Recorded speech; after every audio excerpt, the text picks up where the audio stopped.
Bonsoir à tous, bienvenue dans iWeek, toute l'actu Apple en direct, mercredi soir 20h. Merci d'être au rendez-vous. On est ensemble pour une heure d'interactivité avec vous, avec le hashtag iWeekTV que vous connaissez bien.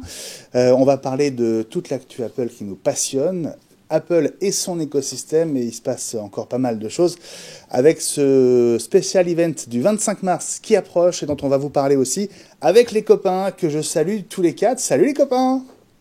Hello. Oh bah dis donc, il y a gens. trois qui dorment. Ah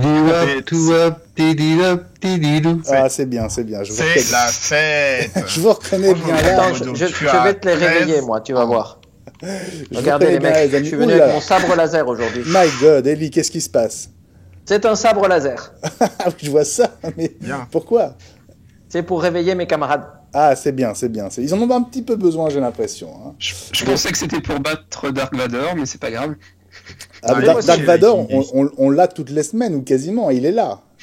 Il se repose, il est un peu fatigué là, en ce moment, il a des dures journées, donc Mais moi sinon ça va. Bonjour à tous. Salut les gens. Guillaume. Ça va, t'es en forme? Ouais, ça va. Bien. C'est un peu le rush en ce moment, mais ça va. Bon, Command IT, ça approche? Oui, Command IT, c'est toujours le 15 et 16 mai. N'hésitez pas à venir vous inscrire si vous êtes administrateur Apple ou si vous travaillez dans le monde Apple. Ce sera une grande conférence et je sais qu'il y a quelqu'un juste en dessous de moi, en plus, qui va venir. Hop là, je lui caresse un peu les cheveux. C'est vrai. Mais oui, et donc on va super bien s'éclater pendant ces 2 jours. On va parler de tout ce qui fait le monde Apple, l'Apple dans l'entreprise, et ça va être assez fun. Bon bah génial. On sera évidemment là, tu le sais. Hein. On en reparlera. On va en reparler évidemment. Je salue aussi le dernier arrivé de justesse ce soir, hein, n'est-ce pas Gilles? Oui, j'ai cru que tu m'avais oublié. Donc en forme de quoi? Comment ça t'avais oublié? Je ne sais pas, il était 58 et t'as cru qu'on t'avait oublié? Il y avait un problème de... Non, il n'y a jamais de problème. Toujours des solutions. Tu sais bien qu'il y a toujours que des solutions avec nous. Bon, comment ça va, Gilles? T'es chaud? Chaud bouillant, ouais. Ah, c'est bien. Comme la braise. J'aime bien quand tu es chaud bouillant, Gilles. Ça nous promet toujours de bons moments avec toi. Et puis François, salut. Salut Benjamin, salut à tous, très heureux de vous retrouver. On va avoir plein de choses au programme ce soir, ouais. Plein de jolis thèmes à aborder. Ah, c'est chaud, hein. C'est chaud ce soir. Alors c'est chaud ce soir, pourquoi? Parce que on en parlait depuis quelques semaines déjà. C'est maintenant confirmé. Le 25 mars, il va se passer sans doute des choses, n'est-ce pas, Ellie? Eh bien oui, comme on le soupçonnait, ça y est, Apple a officialisé la chose en invitant la presse, évidemment, à Cupertino, au Steve Jobs Theater, pour un showtime. Donc, showtime, on va voir. Donc, c'est forcément lié aux médias et à la vidéo.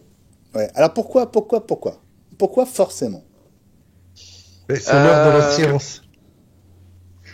Parce que la bande-annonce vidéo est sous forme d'un clap de début de film avec les chiffres qui défilent et que on sait qu'il y a un service de streaming vidéo dont on parle quasiment tous les jours. Donc, il y a des fortes chances. Et depuis un paquet d'années. Surtout que ce serait une évolution... C'est surtout que c'est l'évolution logique d'Apple. Ils ont été les premiers marchands de musique au monde avec l'iTunes Store. Ils ont été les premiers marchands de films aussi en diffusion, en achat direct sur Internet. Le streaming a pris le pas depuis quelques années. Les services Netflix a explosé ces dernières années. Disney arrive derrière et tout aux abois avec un nouveau service en ligne également qui n'aurait pas tardé d'être annoncé. Alors, je pense qu'on en parle un peu plus tard. Donc clairement pour Apple, il faut qu'ils jouent leurs cartes maintenant et qu'ils commencent à les abattre pour attirer le maximum de clients avant que les gens aillent chez Disney ou ailleurs, en espérant que derrière ils ont vraiment un service et quelques exclusivités vraiment qui puissent pousser leur service auprès de leurs futurs clients. Ouais. Mais dites-moi, on parle bien d'un service de streaming de vidéo. Est-ce que ça serait plus large que ça? Comment est-ce que vous voyez le truc? On sait pas. Ce qu'on sait aujourd'hui, c'est que il va y avoir un service de streaming vidéo qui aura des séries produites par Apple, mais aussi des séries et des films venant d'acteurs tiers. Justement, il y a une des news dont on va parler tout à l'heure qui dit qu'Apple est en négociation finale avec toute une série d'acteurs très connus, mais où il n'y a pas vraiment un accord à ce jour, et il faut absolument qu'ils soient prêts avant le 25. Ouais. Donc, des gens comme HBO ou comme Showtime, qui sont des acteurs majeurs aux États-Unis, sont en discussion avec Apple. Et de notre côté, il y a Disney, effectivement, comme a dit Guillaume, qui fait aussi son buzz en annonçant des exclusivités hyper mondiales Disney pour un tout petit peu voler la vedette à Apple. J'ai quand même tempéré un peu. Vas-y Guillaume, vas-y, je t'en prie. Non, je veux juste tempérer sur le fait que c'est encore en pleine discussion, on n'en sait rien. Enfin, c'est comme quand, lorsqu'il a été annoncé le service d'iTunes Store avec les films à l'époque, où grosso modo Steve Jobs avait montré une diapositive avec 6 studios un peu mineurs, je dirais, qui avaient été annoncés, qui étaient pressentis pour faire participer au service à son lancement, et qu'en fait juste après il a balancé une deuxième diapo en disant oui, il y a aussi ces 6 autres là qui arrivent. Là il y avait les gros qui étaient annoncés et qui étaient déjà signés, donc en fait on ne sait pas aujourd'hui si c'est signé ou pas. On est dans le domaine encore une fois de la rumeur, et qu'il faut se méfier en fait de tout ce qu'on entend. Peut-être que oui, peut-être que non, peut-être que pas. Et moi, ce qui m'intéresse surtout de savoir, c'est quels sont les services exclusifs qu'Apple peut proposer, qui pourraient mettre en avant leur service et le pousser et faire vendre ce service-là, en fait, tout simplement. C'est là où Netflix a investi des milliards depuis plusieurs années. Ils ont des produits exclusifs qui sont que sur Netflix. Ils ont aussi racheté des séries. Il y a des séries qui se sont arrêtées sur d'autres sites, enfin d'autres canaux, d'autres chaînes qu'ils ont repris. Voilà, qu'ils ont repris et qu'ils ont décidé eux de continuer. Il y en a vraiment pas mal pour lesquels c'est arrivé. Donc, et là-dessus, c'est quelle est la proposition d'Apple. C'est là où ça sera le plus intéressant. C'est quelle est cette proposition, et surtout, est-ce que ça va être d'abord un lancement aux États-Unis, ou est-ce que ce sera qu'aux États-Unis, ou est-ce que ce sera mondial. C'est là où il y aura des grandes questions. Parce qu'aujourd'hui, une des forces de Netflix, c'est de dire, par exemple, on propose une série, jour J, elle sort partout dans le monde. Et elle est traduite dans toutes les langues, enfin dans un paquet de langues. Justement, alors, si on prend juste Netflix, est-ce que ça a un sens de lancer aujourd'hui un service de vidéo, connaissant le succès de Netflix? Est-ce que c'est pas déjà trop tard? Enfin, je veux dire, est-ce que les gens vont s'abonner à la fois à Netflix, à mon avis, et à Apple? Oui, à mon avis, oui. Sauf si le service Apple est magique, et ça va dépendre du c'est trop contenu tard, c'est ça que tu veux dire. Et du prix. Mais sinon, c'est trop tard. Eh oui. Non, c'est pas du tout trop les tard. difficultés d'Apple Music. Alors, le lancement de l'iPod, c'était trop tard sur le marché des MP3. Le lancement de l'iPhone, c'était trop tard. Il y avait déjà des acteurs sur le marché qui avaient tout pris. Le lancement de l'iTunes Store, c'était trop tard. Il y avait déjà d'autres boîtes qui avaient pris le marché. C'est jamais trop tard. C'est trop tard si on ne se prend pas bien et si on n'a pas vraiment une plus-value. La force de Netflix à l'époque, c'était de remplacer, en fait, eux, ils ont été malins, Netflix, ils ont vu que les services, en fait, de vente en ligne, de DVD, enfin, de location de DVD allaient chuter, le streaming allait prendre la place de tout ça, et ils ont réussi à faire une proposition vraiment très forte. Maintenant, rien n'empêche un acteur autre du marché de d'arriver pour faire une contre-proposition. À partir du moment, elle est plus intéressante. Et là-dessus, je vais juste revenir sur un petit truc. Une fois, je discutais il y a quelques années, ça date de quelques années, avec un très bon copain, et en fait, il me disait, aux États-Unis, la relation avec la télévision, en fait, est très différente de celle qu'on a en Europe. C'est-à-dire qu'en fait, ils n'ont pas les méthodes de diffusion qu'on a nous. On a des chaînes publiques qui sont assez fortes, en fait. Les chaînes publiques aux États-Unis sont pas forcément aussi fortes qu'en France. Et surtout, il y a rien sur les chaînes publiques. Les Américains. Ouais, voilà. Et les Américains, surtout, n'ont jamais. Voilà, il y a pas grand-chose. Et en fait, les Américains n'ont jamais eu honte de dire qu'ils dépensaient 100 ou 150 $ par mois sur la télévision. Alors que nous, dès qu'on disait qu'on a un abonnement Canal+ à 30 €, c'est waouh, t'es riche, toi. Voilà, c'est toujours comme ça. Donc le marché de la diffusion télévisuelle aux États-Unis et en Europe, et en particulier en France, en fait, je vais parler un peu du cas français, parce que c'est celui qu'on connaît le mieux, sont très différents. Donc du coup, je pense qu'il faut relativiser aussi ça, et rien n'empêcherait peut-être qu'aux États-Unis, quelqu'un ait 2 abonnements. Et d'ailleurs en France, je pense qu'il y a beaucoup de gens qui ont un abonnement Netflix, en plus d'un abonnement sur Canal, ouais. OCS, Canal, voilà, ou MyCanal, etc. Je connais plein de gens autour de moi qui ont les deux. Moi, j'ai décidé de prendre que Netflix parce que ça me suffit, mais rien n'empêcherait que les gens prennent plusieurs abonnements. Et si l'offre d'Apple dit, bah tiens, en fait, en plus, on rajoute avec une option pas très chère la proposition Netflix, par exemple, allez savoir, j'en sais rien, je peux imaginer des trucs, bah pourquoi pas. Question, on va élargir un peu le sujet, même si on va continuer d'en parler. Est-ce que vous pensez que ce serait une annonce uniquement autour des services, de ce service-là, Est-ce qu'il pourrait y avoir autre chose? Est-ce que, par exemple, des AirPods 2, ça peut être un bon accessoire pour regarder des films? Non, restons sur les services d'abord. Les services, et il y a aussi le service de presse qui lui a flitté. Il y a le service de presse avant de parler des AirPods. Ouais. Alors vas-y, redis ça parce que j'ai raté le début de ta phrase, Elie. Oui, non, je disais que puisqu'on est dans les services, il y a le service de presse à $9,99 qui a été pratiquement préannoncé parce qu'il est dans une des bêtas qui circulent aujourd'hui. Et c'est une extension d'Apple News, mais qui permettrait d'avoir des journaux et des magazines américains, mais on espère dans d'autres pays aussi.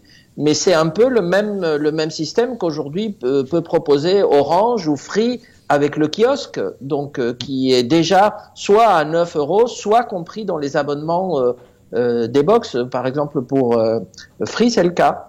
Et il y a 150 titres, et pas des moindres, hein, donc on n'arrive pas à tous les lire en une semaine. Et donc, pareil, encore une fois, ça va dépendre. Apple va sortir un service basé sur Apple News. Très bien. Il va être au prix des autres. Très bien. Qu'est-ce qu'il y aura comme titre nouveau et est-ce qu'il sera diffusé au niveau mondial ou est-ce qu'ils vont commencer par les États-Unis comme ils ont fait avec Apple News? Ouais. Et puis, s'il y avait cette histoire de 50% de royalties qu'ils voulaient au départ, qui apparemment heurtait beaucoup les patrons de presse français. Alors, est-ce qu'ils ont réussi à s'entendre? Je ne sais pas, ça c'est une des incertitudes, mais il y aura, en tout cas pour les États-Unis, ce service presse en même temps que le service vidéo. Ouais. Donc deux annonces en parallèle, on va dire. Hein. Ouais. Ouais. Ouais. Et c'est tout, vous pensez? Il y aura que ça? Pas de hardware. Ouais.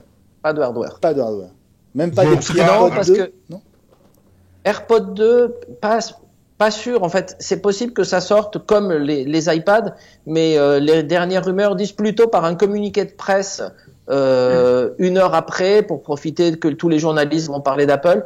Mais ce qu'il y a, c'est que s'ils font un événement people, comme il semblerait que ce soit le cas, c'est-à-dire qu'ils ont invité des gens comme Jennifer Aniston, J.J. Abrams, des gens comme ça, qui vont être présents sur scène et qui vont monter sur scène, ils vont faire toute leur keynote en parlant, en nous montrant des petits extraits des séries, en faisant parler les acteurs, en faisant parler les réalisateurs, parce que ce qu'ils veulent principalement, c'est vendre leur service, et vendre leur service aux US d'abord, je crois. Ouais.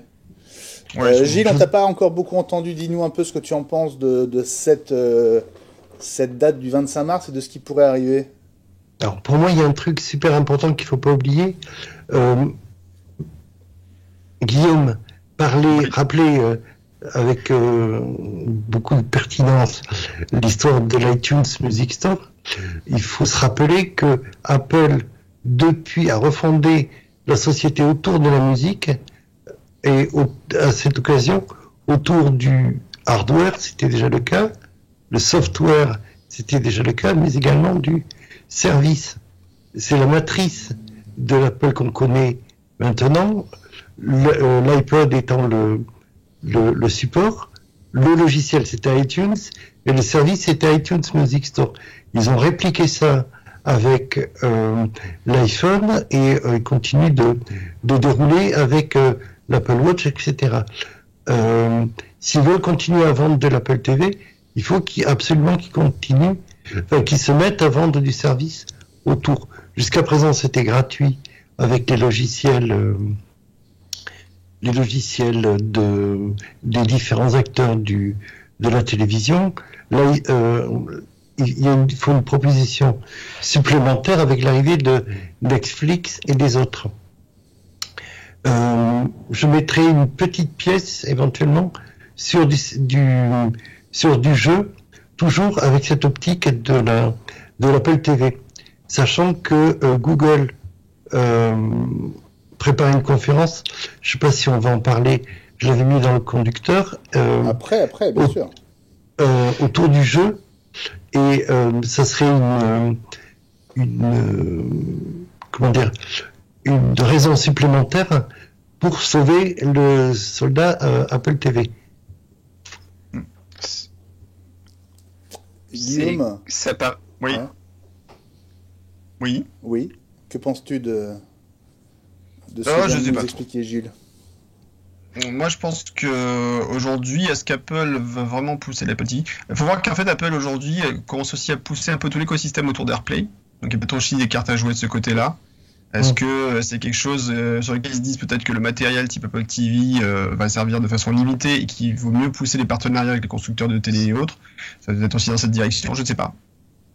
Sachant que cette semaine, on a évoqué un partenariat entre Apple et une marque qui s'appelle Roku, si je dis pas de bêtises, qui fait des petites box un peu comme l'Apple TV, mais à vraiment beaucoup moins cher. Et visiblement, Apple tarderait pas à implémenter ça dans ces box-là. Donc, ce qui serait assez étonnant, parce que c'est vraiment des boîtiers qui valent une trentaine, une quarantaine d'euros, quoi. Donc, on pourrait tout à fait retrouver le service de vidéo directement aussi là-dedans. Donc, on sent qu'ils étendent. Mais Roku, c'est très très américain comme produit, hein. On le trouve aussi sur AliExpress, enfin, les produits chinois, je crois, si je dis pas de bêtises. Ils sont aussi en Grande-Bretagne, je crois, mais en tout cas, c'est pas du tout en France. Ouais. Bon, donc, est-ce qu'il faut un petit peu s'exciter, s'impatienter avant cette keynote, ou est-ce que, comment vous le sentez? Est-ce que ça vaut le coup de se mettre un petit peu en transe là pendant 12 jours? Comme c'était, Non. ça a toujours déroulé progressivement, et Netflix lui-même n'a pas procédé autrement, avec d'abord une sortie sur le marché domestique. Aux États-Unis en particulier, c'est plus facile de signer les grands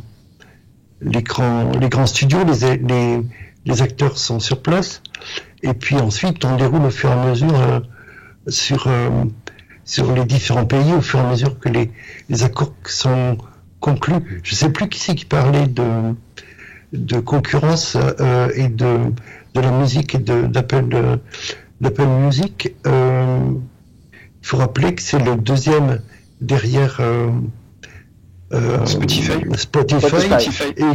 Et que l'acteur français, je me souviens plus de son nom, Deezer qui se portait pas mal avant l'arrivée d'Apple Music, n'est plus si bien maintenant, quoi, et a fait un peu les frais de ces changements de propriétaire. Ce que je trouve moi dommage, c'est que Apple n'ait pas réussi à se mettre d'accord avec Disney, parce qu'une offre avec Disney, ça aurait quand même tenu la route de par l'histoire de Pixar, de Steve Jobs, etc. Et alors attention, encore une fois, Disney n'a pas annoncé son service, et Apple non plus. Ouais. Donc on ne sait pas. Peut-être qu'en sous-marin, peut-être que c'est déjà décidé entre Disney et Apple. Il y a des choses qui vont se faire. On ne sait pas. Alors attention, je ne dis pas encore que c'est le cas. C'est juste, une fois encore, dans le secret des grands, je dirais, il y a plein de tractations qui peuvent se faire sur lesquelles on n'a pas d'informations. Maintenant, c'est vrai que le service de Disney, il va devenir très attractif, puisqu'on a mis dans le conducteur qu'on en a parlé, et c'est vrai que Disney avance ses pions avec un service qui contiendrait aussi, en plus de Disney, donc de tous les dessins animés classiques, etc., contiendrait en plus toute l'offre Marvel. Donc là, ça serait aussi pas déconnant. Et toute l'offre Star Wars. Donc là, ils ont un package qui est juste énorme, hein, clairement. Juste les amis, c'est quoi les plus gros enjeux aujourd'hui? Qu'est-ce qui fait venir les abonnés vers un service de vidéo à la demande? Parce que entre Netflix, Amazon Prime, les exclus, ils sont déjà des gros. Les exclus. Ouais, mais il y a tellement de choses déjà.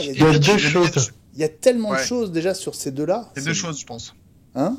Il y a deux choses. Ouais.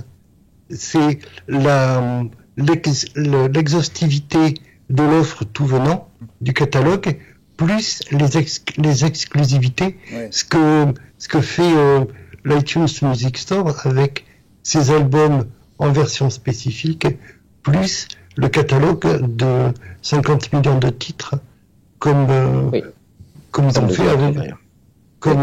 ils ont toujours fait la course en tête au départ, quoi.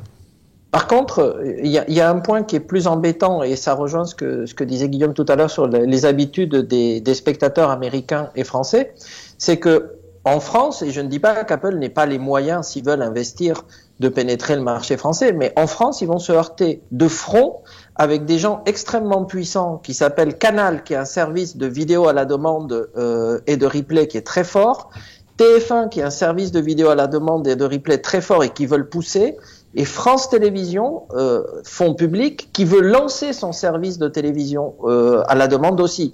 Donc c'est des gens qui vont pas voir arriver, bon je parle même pas de Netflix, hein, qui vont pas voir arriver Apple comme ça les bras ouverts. Hein.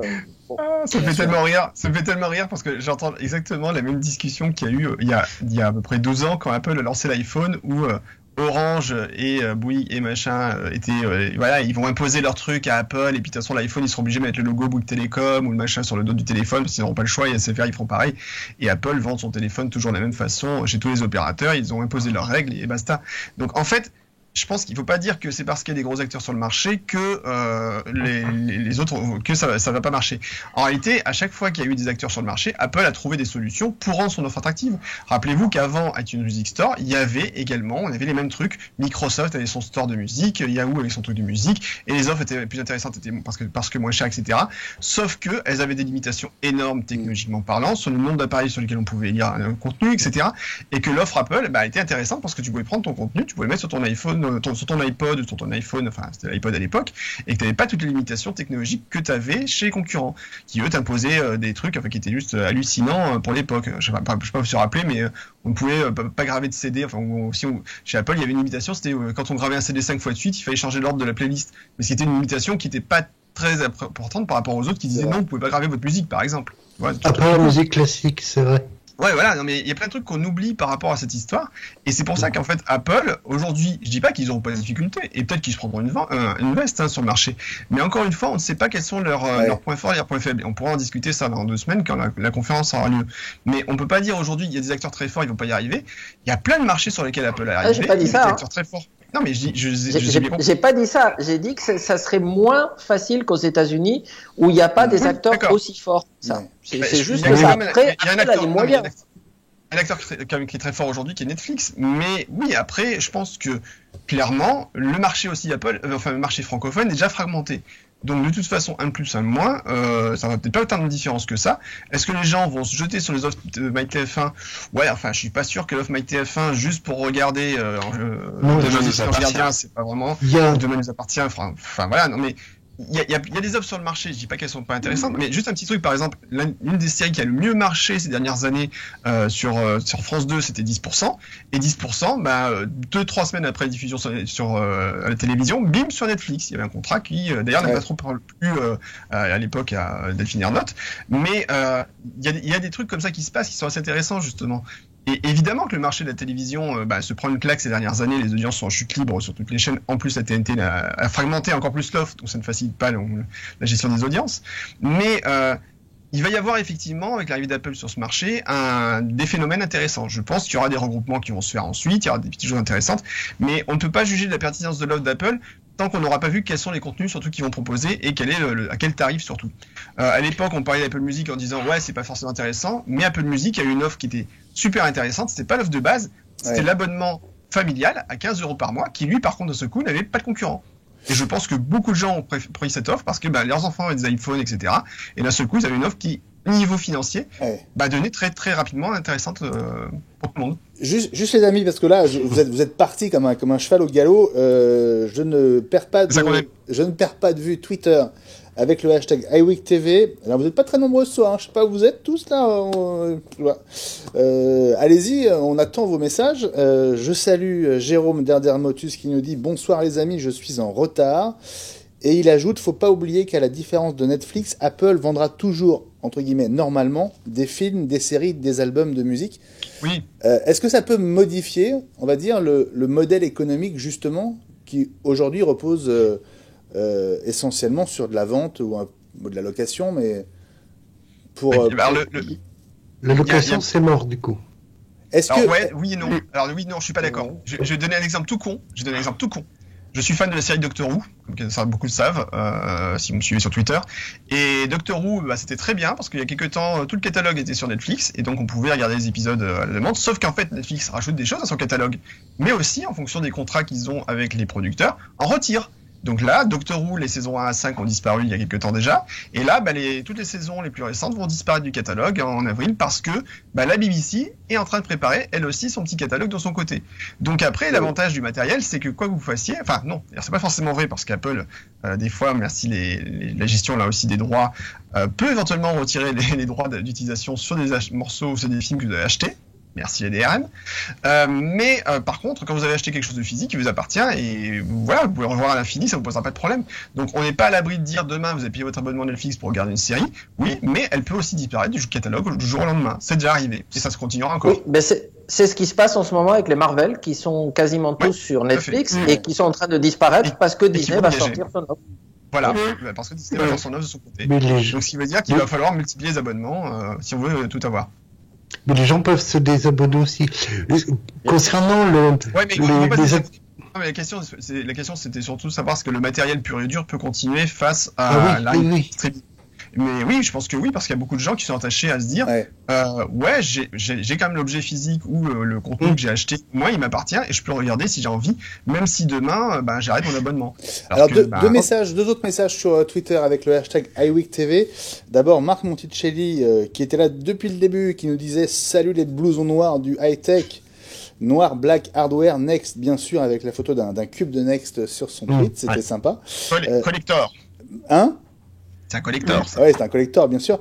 Marc qui nous dit « Il manque un service pour les cinéphiles à la Cobus pour la musique. Disney édulcore tout ce qui est sous son aile. Netflix est très teenager en dehors de quelques séries. Apple peut jouer cette carte. » Autrement dit, un peu de la haute résolution dans tous les sens du terme. Alors ça, je comprends pas parce que je comprends pas son message. Oui, parce que Netflix est en Ultra HD aussi. Enfin. Je pense que c'est par rapport au positionnement, la qualité, à la qualité culturelle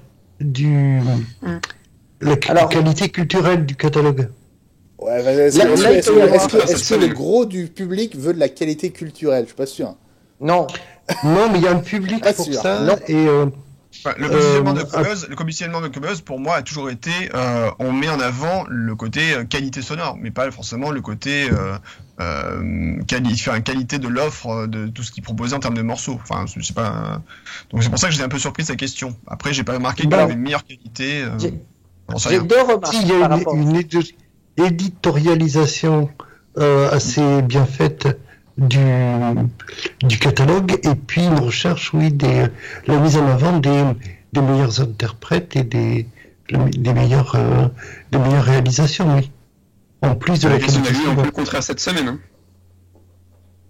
On a eu le contraire cette semaine, comme quoi ça allait être très édulcoré, que ça allait être très américano-américain, quoi, dans le contenu. Alors, je vais pas dire sainte ni touche, mais c'est un peu l'idée. Ça, oui.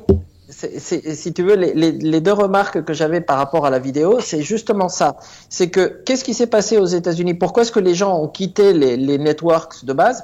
Parce que des offres sont sorties chez HBO et Showtime qui allaient là où la censure et le puritanisme américain n'allaient pas. Ce qui a fait le succès d'HBO, c'est des séries avec des filles un peu dénudées, des séries comme Californication, des choses comme ça qui ne passaient pas dans les chaînes principales, et ça a attiré tout le public jeune parce qu'ils voyaient des choses qu'ils ne pouvaient pas voir dans le puritanisme de base américain. Apple, comme vous le savez, ce sont les rois du puritanisme dans ce qui concerne les vidéos et des choses comme ça. Donc les séries Apple, ça va pas être du Game of Thrones, ça va pas être du Californication, des choses comme ça. Ça sera certainement très très bien, mais ça n'ira pas bousculer les codes d'Apple. Par contre, l'autre point qui est très important concernant la vidéo, l'offre Apple de vidéo aujourd'hui, que ce soit en achat ou que ce soit en location, mais principalement en achat, est vraiment exceptionnel, et ça, il faut dire, quand Apple fait des choses bien, il faut le dire et le redire,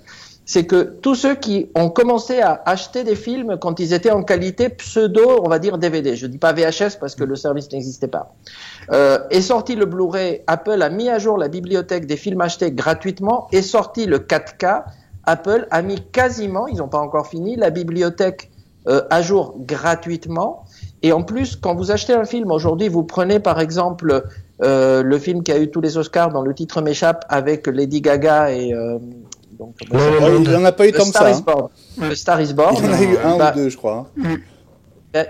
il sort à $9 ou 9 euros au lieu de sortir à 19 en DVD, à 29 en Blu-ray et à 39 en Blu-ray 4K chez les faiseurs traditionnels. Donc Apple, c'est le même prix, quelle que soit la qualité du film, et ça, c'est exceptionnel. Et quand vous trouvez aujourd'hui à 3 euros des films en 4K HDR disponibles, moi, j'avoue que je suis en train de refaire un peu mon catalogue de vieux DVD que j'ai pas envie de dépoussiérer, de mettre dans un lecteur, en les achetant à des prix super sympas chez Apple.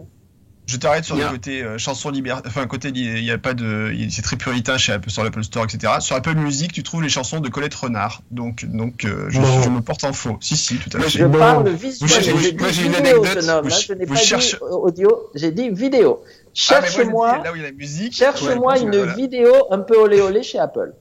Oh, ça doit se trouver. Faut regarder, ça doit se trouver. Non, mais s'ils veulent signer HBO, ils vont être obligés de se faire violence et ils vont pas mettre des étoiles ou des bips toutes les 30 secondes sur Game of Thrones, quoi.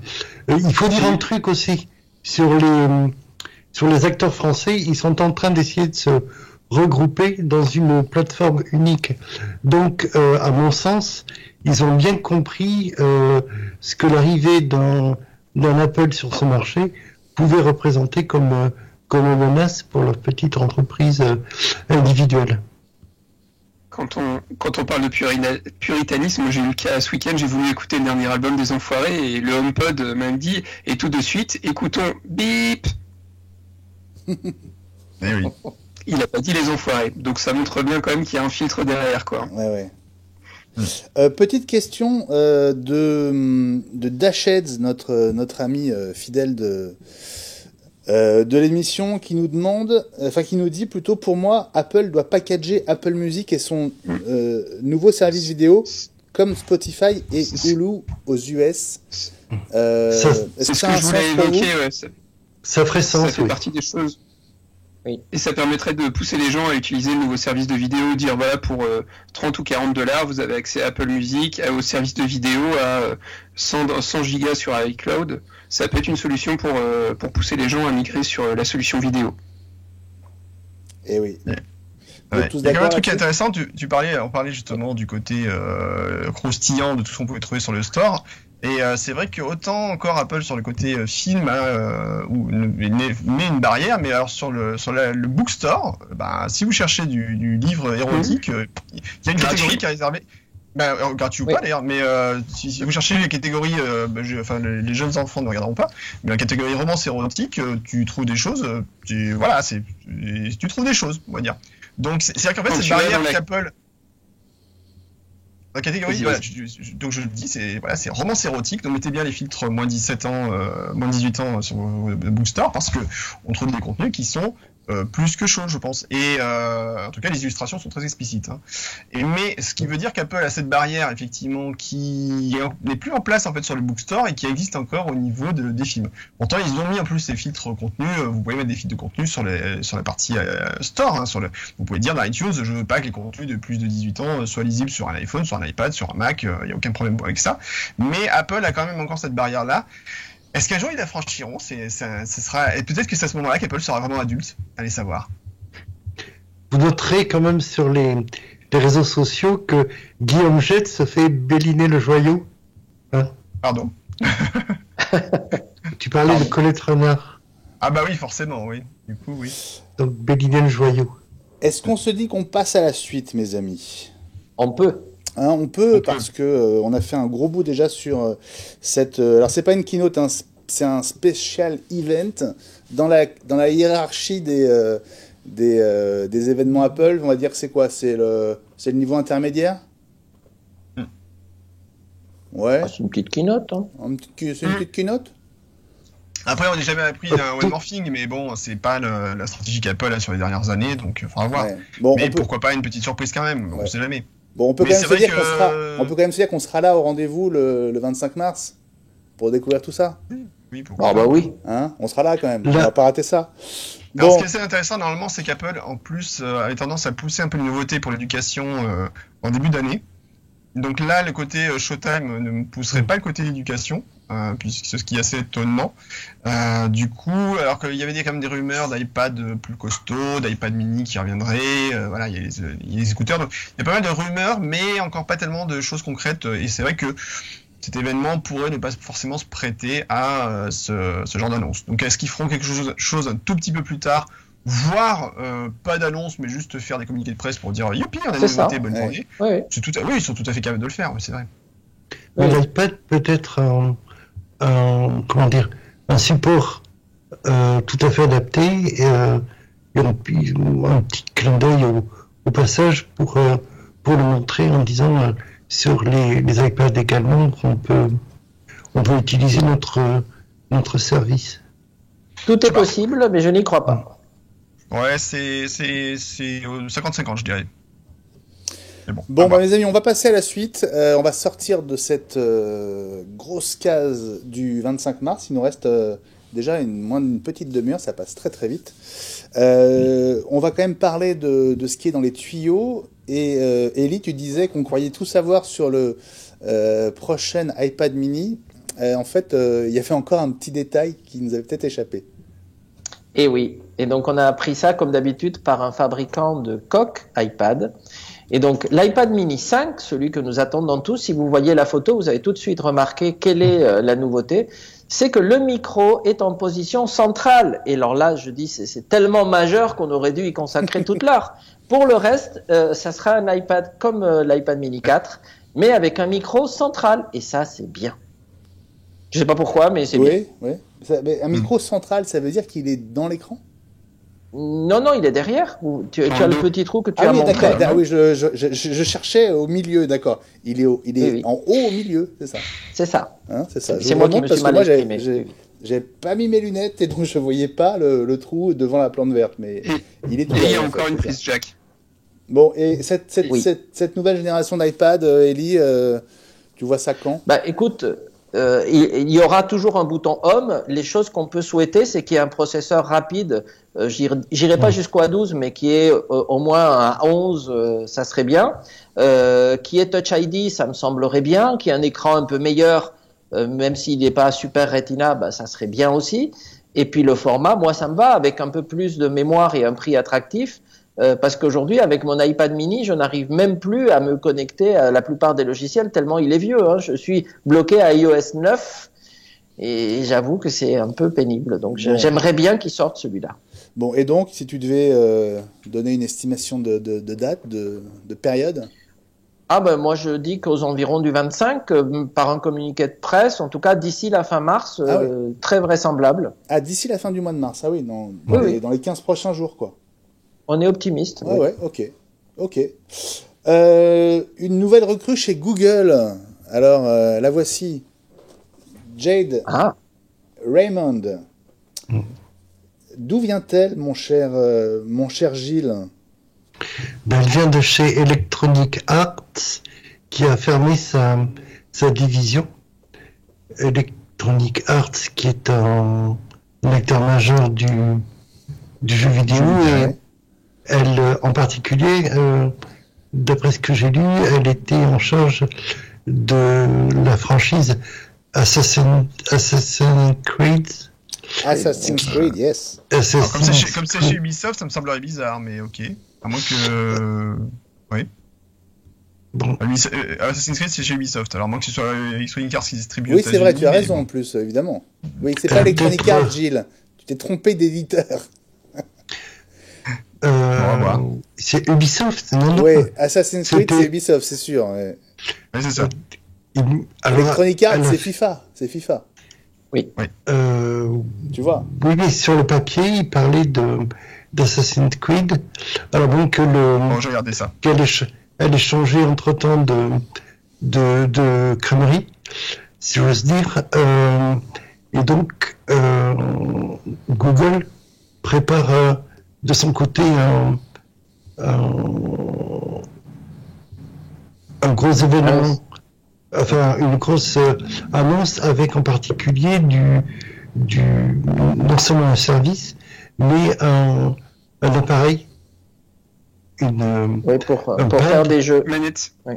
Une manette qui serait uniquement, entièrement dédié au streaming, avec bien entendu un hébergement sur les serveurs de Google, qui serait une occasion supplémentaire d'engranger des données personnelles et du comportement pour éventuellement le monnayer, sachant que les gamers sont une population bien assez large, mais très active et avec un fort pouvoir d'achat. Et tous les autres réagissent par rapport à ça, puisque tu as Microsoft qui a annoncé aussi un peu la même chose, et Apple qui parle de l'iPod Touch qui serait la console. On en a parlé plusieurs fois, même si on cherchait à quoi il allait servir. Eh ben, ça pourrait servir à ça.